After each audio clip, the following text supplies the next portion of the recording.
Assalamualaikum warahmatullahi wabarakatuh. Sahabat Jaki dan Bara, sahabat beriman. Media sosial TikTok belakang ini tengah ramai dengan tren cek khodam. Kata cek khodam mulai ramai setelah salah satu pengguna TikTok kerap melakukan siaran langsung dengan dalih baca khodam melalui nama pengguna. Saat tengah melakukan siaran, pemilik akun pembaca khodam ini sama sekali tidak memperlihatkan wajahnya. Ia hanya menggunakan suara dan membacakan khodam setiap nama dengan cepat. Contoh, menyebut khodam pengguna rawa rontek, Nyai Blorong, hingga berbagai hal lainnya. Dan lama-lama, hal ini menjadi bahan lelucon pengguna media sosial. Namun perlu diketahui bahwa tren cek khodam ini hanya berlaku sebagai hiburan semata. Penamaan khodam dibuat kocak dan menghibur, seperti naga kocak, panda cupu, dan yang lainnya. Lalu apa sih khodam itu? Nah, sebelum kepada pembahasannya, silahkan sahabat beriman semua, sahabat Jaki dan Bara yang belum subscribe untuk subscribe, like, komen, share, dan nyalakan notifikasinya agar tidak tertinggal video terbaru dari channel Jaki dan Bara. Khodam adalah istilah yang berasal dari bahasa Arab yang berarti pembantu, penjaga, atau pengawal. Dalam tradisi Jawa, khodam sering disamakan dengan perewangan, yaitu makhluk yang membantu manusia dalam urusan tertentu. Dalam konteks spiritual dan mistis, khodam diartikan sebagai entitas atau roh yang dipercaya memiliki tugas untuk melindungi atau membantu individu dalam berbagai aspek kehidupan. Khodam juga dapat digambarkan sebagai hubungan antara manusia dengan jin, yang dianggap sebagai makhluk gaib yang diciptakan oleh manusia, baik secara sengaja ataupun tidak sengaja. Kepercayaan terhadap khodam banyak ditemukan dalam tradisi keagamaan dan budaya di Indonesia. Khodam sering dikaitkan dengan amalan spiritual dan praktik mistis, di mana individu berusaha untuk mendapatkan perlindungan, bimbingan, atau kekuatan dari khodamnya. Pelaku spiritual umumnya mempercayai bahwa khodam akan membantu mereka mencapai tujuan hidup atau mengatasi masalah yang dihadapi. Meskipun khodam sangat populer dan dibahas di media sosial saat ini, penting untuk dicatat bahwa keberadaan atau keaslian khodam tidak bisa diverifikasi secara ilmiah. Kepercayaan terhadap khodam sangat tergantung pada keyakinan dan praktik pribadi masing-masing individu. Fenomena cek khodam sedang ramai dibicarakan di media sosial, terutama di platform TikTok. Dalam era digital ini, banyak pengguna yang membagikan pengalaman pribadi mereka dengan khodam dalam bentuk cerita, video, maupun diskusi di forum-forum online. Konten mengenai khodam ini viral karena memiliki unsur misteri dan supranatural yang selalu menarik perhatian orang. Namun, dalam siaran langsung dan tren cek khodam di TikTok, khodam justru dikaitkan dengan sosok-sosok irasional, seperti wara wontek atau hal-hal gaib lainnya yang dalam budaya Jawa dikenal dengan sebutan perewangan. Hal ini menambah kepopuleran fenomena cek khodam di media sosial karena banyak yang merasa penasaran dan tertarik dengan dunia gaib. Meskipun fenomena ini sedang ramai, perlu diingat bahwa khodam sendiri merupakan istilah dalam kepercayaan spiritual tertentu yang memiliki interpretasi dan praktik yang berbeda-beda.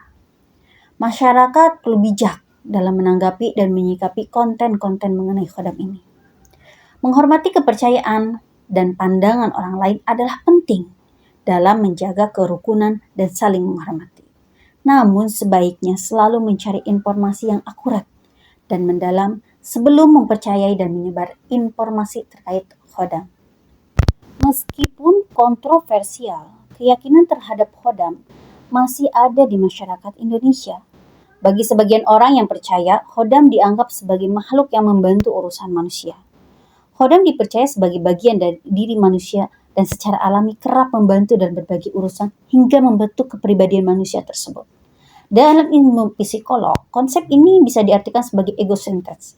Ego stage merujuk pada sistem perilaku dan pengalaman yang terorganisir. Ego stage juga merupakan bagian diri manusia yang terbentuk karena pengalaman dan berbagai emosi intens yang pernah dilalui. Nah, ini sejalan dengan keyakinan masyarakat terhadap khodam yang dipercaya memiliki berperan dalam membantu dan mempengaruhi kehidupan manusia. Meskipun keyakinan terhadap khodam ini masih menjadi perdebatan, tidak ada salahnya untuk menghormati keyakinan masyarakat. Khodam dalam perspektif agama Islam memiliki definisi yang jelas dan berbeda dengan konsep yang umum dipahami masyarakat. Khodam berasal dari kata Arab khodim yang berarti pembantu atau penjaga. Dalam Islam, khodam merujuk pada makhluk gaib yang berfungsi sebagai pembantu dan penjaga manusia. Mereka dapat berupa jin yang menjadi sahabat dekat manusia dan membantu dalam berbagai urusan, seperti perlindungan, keselamatan, dan keberuntungan. Perlu ditekankan bahwa khodam tidak sama dengan ilmu hitam yang biasanya dikaitkan dengan kekuatan sihir atau ilmu-ilmu dukun. Khodam berbeda karena bersumber dari kekuatan suci yang berasal dari Allah, bukan dari ilmu-ilmu yang bertentangan dengan syariat Islam.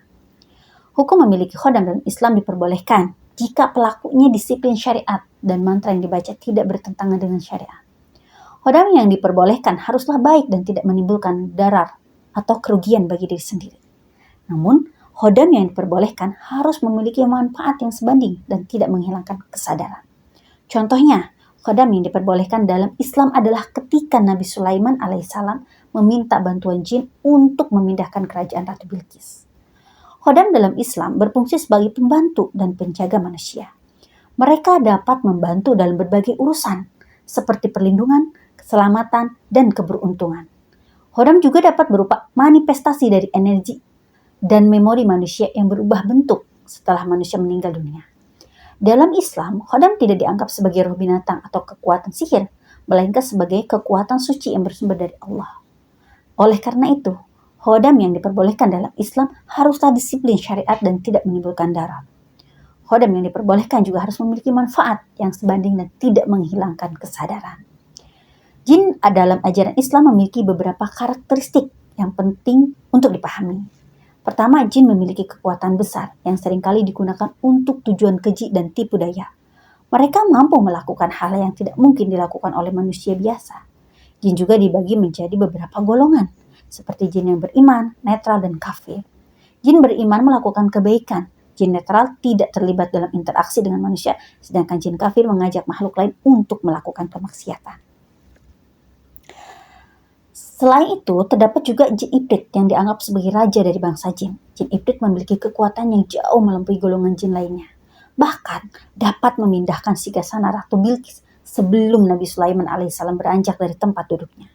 Jin ibrit dapat memiliki sayap atau tidak memiliki ciri ini, dan mereka menghuni lokasi khusus di alam jin. Dalam konteks khodam dalam Islam berarti pembantu. Ini dapat merujuk pada makhluk gaib yang membantu manusia dalam berbagai urusan tertentu. Khodam juga dapat dirujuk atau merujuk pada jin muslim yang menjadi sahabat dekat manusia, membantu dalam berbagai urusan seperti perlindungan dan keselamatan. Ada perbedaan antara khodam yang merupakan pendamping leluhur dengan khodam yang diperoleh melalui amalan spiritual. Khodam pendamping leluhur umumnya memiliki energi positif dan keahlian khusus, seperti keahlian bertarung, sedangkan khodam yang diperoleh melalui amalan spiritual memiliki perbedaan yang lebih jelas dan kekuatan yang lebih kuat. Dalam Islam, memiliki khodam diperbolehkan jika pelakunya disiplin terhadap syariat dan mantra yang dibaca tidak bertentangan dengan syariat. Khodam yang diperbolehkan harus memiliki manfaat yang sebanding dan tidak menghilangkan kesadaran. Dan perlu dicatat bahwa khodam berbeda dengan ilmu hitam, karena khodam bersumber dari kekuatan suci yang berasal dari Allah, sedangkan ilmu hitam biasanya dikaitkan dengan kekuatan sihir atau ilmu-ilmu dukun yang bertentangan dengan syariat Islam.